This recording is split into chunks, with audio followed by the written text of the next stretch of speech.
Let's take out our Bibles and learn together. No one likes to be rejected. For example, in high school, I can remember many young men didn't want to ask out a pretty lady. Why? Because they were fearful that she would say no. Likewise, today we have high unemployment, and many people stop looking for work. Not because they're lazy, but because they're fearful of another expression of rejection. No one wants to be rejected. But when we submit to God's calling in our life to be faithful to Him, to do His plans, His purposes, one of the things that we'll certainly experience is rejection. And it's only when we understand that Hashem, that is the God of Israel, He is our judge. We don't want to reject Him, but in accepting His purposes, we may be rejected. Just like Messiah taught, they hated Him, they'll hate us. They rejected Him, they're going to reject us. Take out your Bible and look with me, if you would, to the book of Mark and chapter 15. The book of Mark and chapter 15. Now, we have learned and seen that Yeshua, He has gone through two trials. The first trial on the eve of Passover, in the midst of the Sanhedrin, and the second trial early in the morning with Pontius Pilate. So we could say that there was one trial, that is a Jewish trial, the one with the Sanhedrin, that the high priests, they officiated, and then the second one before the Gentiles, which Pontius Pilate officiated. And the same result was manifested, that is, the death penalty. And how do we understand that? As Messiah being rejected. Now, when we look at the scripture, we say that He came not to condemn the world, not to judge the world, but rather He came as an expression, as John 3:16 says, for God so loved the world. That is, He came with the context of love. He came to lay down His life. He came to minister, to serve, to heal the blind, to alleviate the suffering of many. And so all these good things that He intended to do, what happens? We see how the world rejects Him. Why? Because the world is not focusing upon the things of God, the purposes of God, the programs of God, but rather, as we'll see, upon the physical, the temporal, those very things that when Messiah returns, He is going to judge. So as I said, look with me to this 15th chapter of the book of Mark, and we're going to begin in verse 16. Now, what we saw at the conclusion of last week's lesson is that Pontius Pilate, he became a weak man. He agreed with the pressure of the people around him, and he sentenced Yeshua to death by crucifixion. And what happens thereafter? Well, now we're ready for verse 16. There's a focus on the soldiers. Verse 16, and the soldiers led Him, that is Messiah Yeshua, Jesus of Nazareth, they led Him outside the courtyard, which is the Patreon, and it says here, they called together all the soldiers, that is the entire brigade. Now, let me point out something to you, that it was not necessary or needed for an entire brigade of soldiers to come and carry out the crucifixion. It would take simply 2, 3, 4, maybe 5 Roman soldiers to bring this about. So this is an unusual happening. Why did it take place? Well, it wasn't for the purpose of the crucifixion.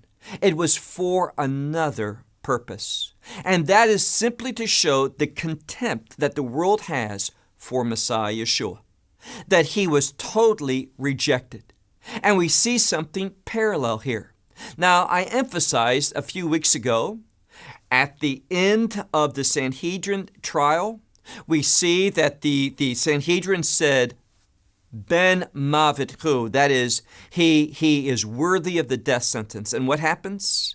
Well, the servants of the high priests, the servants of the Sanhedrin, They took him and they began to beat him, torture him, and to show contempt for him. That was on the Jewish side. And now we see the same things happening, we'll get to it in a moment, on the Gentile side. And it's simply to show how the world, all the world, rejected Messiah. What did they do? Well, look again at the next verse, verse 17. We read that they clothed him with argaman. Argaman is a color. It is a purple robe. It is the color of royalty. So not only, and we'll see this in a moment, not only did they begin to beat him, but the purpose was also to mock him, and as I say, show utter contempt, utter rejection for him. So verse 17, and they clothed him in a purple robe, and they placed upon him, that is, a crown of twisted thorns. Verse 18, and they began to do something to beat him. And this word means literally to give someone blows. Sometimes what I've seen in my study of this word is that these weren't just punches, but this word can be used in other Greek literature as a death blow. So I want us to see that he received strong beatings at the hands of these soldiers, these Roman soldiers, in addition to what he had received by the hands of the Sanhedrin and also that flogging that took place. So look again, verse 18. And they began to beat him. And here what we see in this passage at the beginning of verse 18 is the mocking, where it says literally that they began to bless him, and that's an idiom for mocking. They weren't serious about it, and they said, "Hail, King of the Jews." So in verse 18, we see this mocking of him, and then in the next verse, verse 19, we see this beating, where they beat him upon the head with what? A reed. Now, this was like beating someone with a piece of wood. So I want you to see that it just wasn't a mocking, kind of a symbolic beating, but it was highly intense. And with addition to this flogging that he went through and other beatings that he experienced before the Sanhedrin, Messiah suffered greatly. And we're going to see how greatly in just a few minutes. But let's return to verse 19. They beat him on the head with a reed, and they spat upon him, and they gave their knee, which is a Greek idiom, that they bowed down in order to, in a mocking way, worship him. Verse 20. And they mocked him, and they removed the argaman, that is that purple robe from him, and they clothed him once again with his own clothes. Now, what I want you to see here, more than anything else, we see two references to this mocking, this total rejection. And the word that keeps, really a phrase that keeps repeating itself, is this term, King of the Jews, which is an idiom for simply Messiah. That is to say this: none of the world, none of those who were there in Jerusalem saw him as truly a candidate for Messiah. And that is extremely problematic, because when you look at the earlier parts of the gospel, what we see over and over is how Yeshua did the various things that the Messiah was supposed to do. And when I say Messiah, I'm speaking here about the work of the suffering servant, that he came into this world not to be lauded, but rather to lay down his life and to receive all of these things. But he had done enough, for example, and we talked about this, on causing the blind to regain their sight, causing the deaf to hear once more, causing those who were lame to walk, raising the dead back to life. All of these things were signs of his identity of Messiah. But once again, the people rejected that. They put no emphasis upon it. So what happens? Well, look if you would to verse 20 at the very end. It says here, and they led him out in order to crucify him. Verse 21. And there was one that was passing by whom they forced. Now, what did they force to do? Well, first of all, we see that this was a certain man by the name of Shimon, and he was from a place, it says here in the Greek text, Kourenion, which is a city that is in the modern nation of Libya. So he was from northern Africa. It's an example of someone who went up to Jerusalem to keep the festival of Passover and the feast of unleavened bread. And what do we see? Well, notice how he's spoken of. We're given information about him to emphasize that he was a real individual, that this isn't folklore, that this isn't some story that was made up, but it's historical. We have the name of the man, where he is from, and it says that he was coming in from the field, and he is the father of two sons, the first Alexander and the second Rufus. And they compelled him, as we see, in order that he should carry his cross. Now, why is that important? That is to emphasize something. How greatly Messiah suffered. What he went through in the beatings and the flogging that he received prior to being crucified. So he was in a wicked state, so much so that one of the main things that the crucifixion involved was causing the one who was sentenced to be crucified to walk publicly through the city, bearing his cross as a way of testifying to others, don't cross the Roman Empire. And this marching him through the city was especially important. And nevertheless, we see that he was so weak that he could not bear his own cross. Look, if you would, to verse 22. And they brought him unto the place called Golgotha. Now, this is a Hebrew word which means skull. In fact, if we keep reading, it says, which is translated, or its meaning is the skull. And there's two primary ways that scholars interpret this significance of that name, Golgotha, or the place of the skull. One, and I kind of reject this, but some will say that this was a place of death, which it was, and therefore there was numerous bones and skulls there. Now, I reject that for one main reason. We're talking about Jerusalem. And we know that Jewish law is very, very precise. And the dead had to be buried, no matter who they were. In fact, we're going to see later on that the Sanhedrin was very concerned that Messiah's body would remain on the cross on a holiday. So the fact that people think that skulls were laying around in bones in Jerusalem, well, this was not the case. A better understanding of that name Golgotha is how the place looked. Now, many people, because of a song, imagine Messiah being crucified on a hill. That's not the case. There was a hill there, but it was known as Skull Hill. It had the appearance of a skull.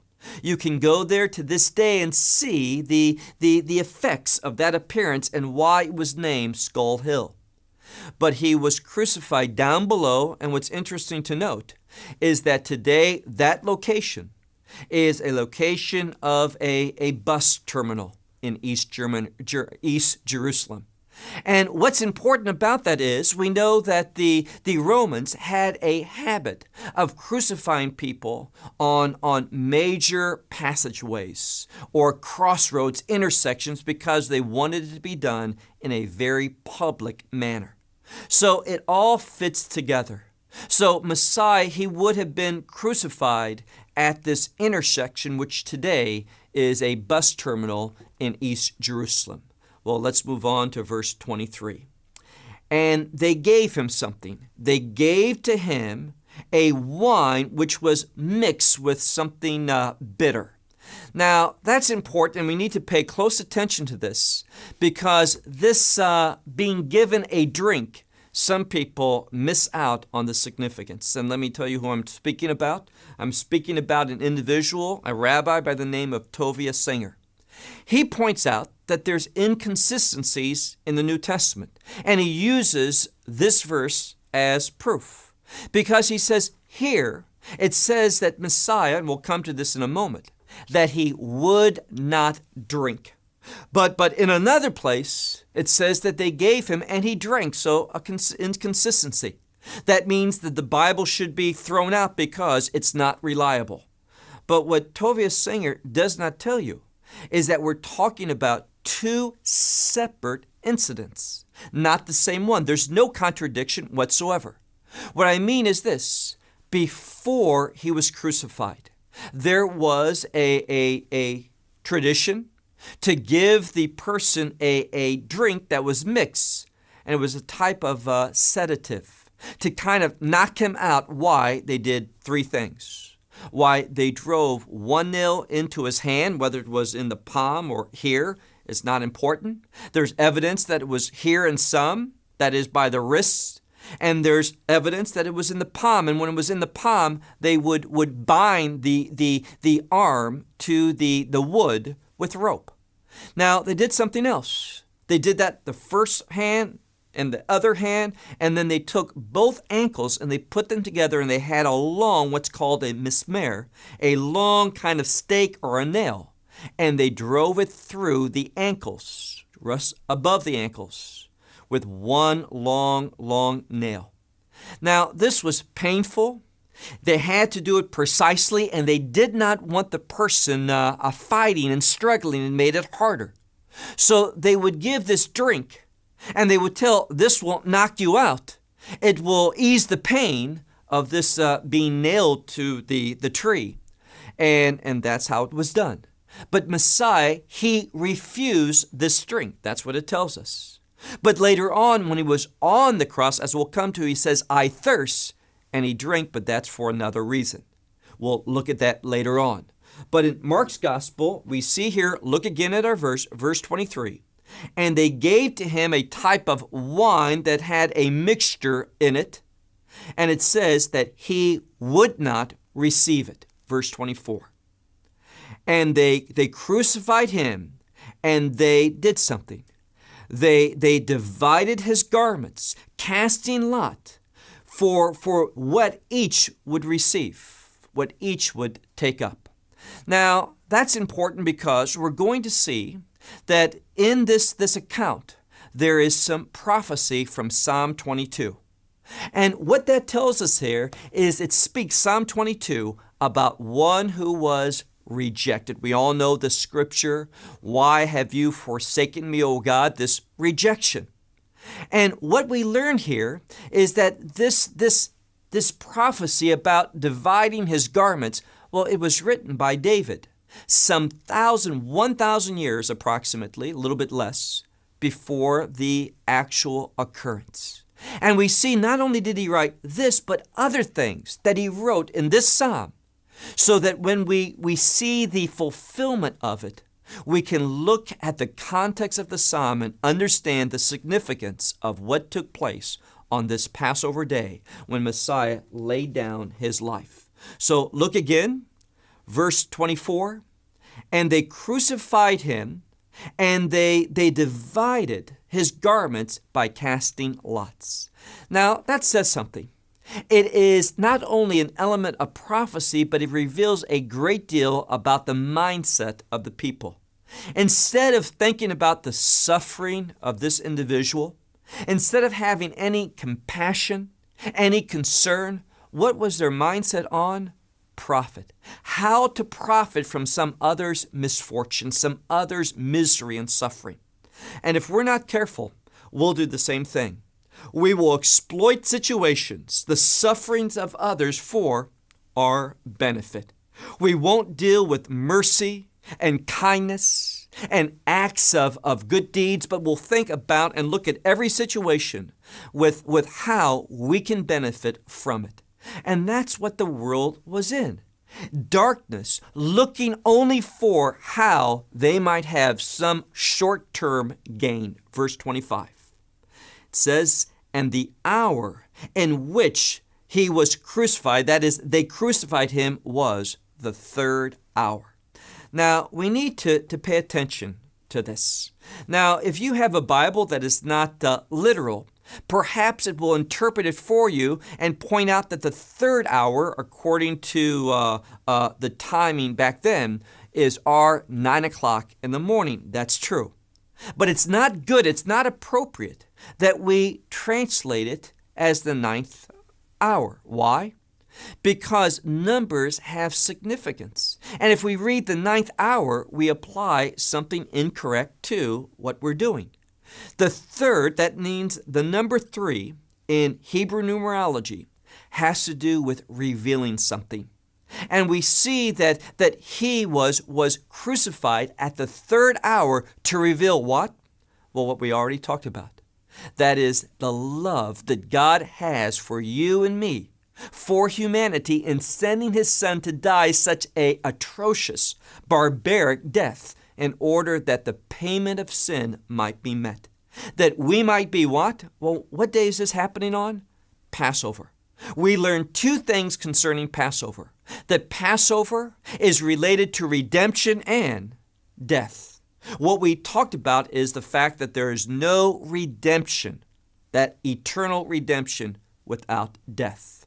So this is all taking place at the third hour to reveal it to us.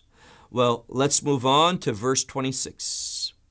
And we read here that this was happening. Why? Well, in order for people to understand who he was, without any excuse. Why? At verse 26 it says, and it was written, his charge, that is the accusation against him, was written above him. It says literally, it was written, here's his crime. It says, the King of the Jews. So all this was taking place at the third hour. That verse appears there to reveal to the reader who he is. His crime is he's Messiah. That's how the world looked at it. They rejected. We rejected Messiah. But he came into this world to suffer rejection, a horrible rejection, even death on a cross, in order that redemption might be manifested to us, might become a reality for us. Look on to verse 27. And with him they crucified 2 thieves.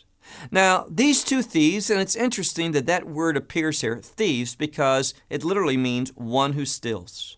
One who believes what? That he's got to have something, that his needs aren't being met. And they do what? They try to meet their needs violating God's laws.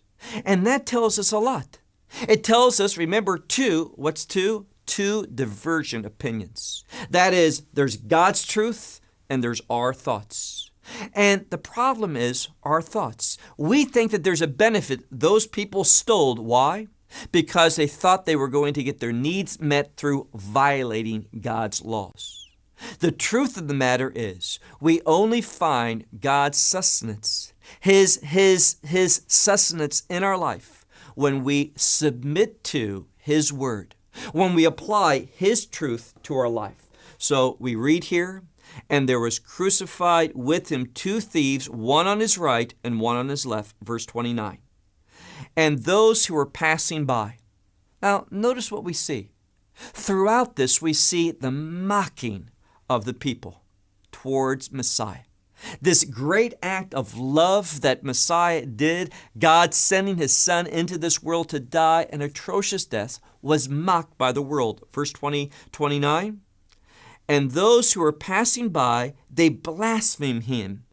And they were saying, what? Well, they were wagging their heads at him. That is a sign of contempt, an expression of contempt. And they said, this one who said that he would destroy the sanctuary and build it again in 3 days. Missing the significance of not speaking about the sanctuary in Jerusalem, but relating God's will, that every individual can be a temple of the Holy Spirit. He was speaking about his body. And when it says he would restore it, build it in 3 days, a reference to what? The resurrection. And the resurrection, as we've talked about, is inherently related to the kingdom. It was because of what he was going to do, this death, burial, and ultimately resurrection, that the kingdom would become a reality for you and me. Verse 30. Now, notice how they were mocking him. They said, save yourself, come down from the cross. Now, notice they said that the teasing was, if you're really the Messiah, save yourself. You're supposed to be the Savior. But in doing so, coming down from the cross would basically violate the work of salvation that he was sent to do. So they say, save yourself, come down from the cross. Likewise, and here's something extremely interesting and problematic. What day is this? This is Passover. This is the day, one of 3 days, when the greatest amount of sacrifices are made. And the high priests were responsible for what's going on in the temple. And instead of being at the temple, what were they doing? Well, it says, look again at this verse, verse 31. And likewise also the high priests, they were mocking, and it's literally in the presence. They're mocking and saying to one another, with the scribes, they were saying, others he saved, but himself he's not able to save. Now, what does that tell us? It tells us how often that people think that power should be used for our benefit. But one of the things that Messiah taught was, if they strike you on one cheek, turn to the other. That is, we don't function for ourselves. We'll lay down our life for others, but we will not raise a finger to save ourselves. Why? Because it's not about us. It's about others. And that's what the Torah manifests, a love of neighbor. Well, we'll close with this until next week, when we continue on looking closely at Messiah's death upon that cross.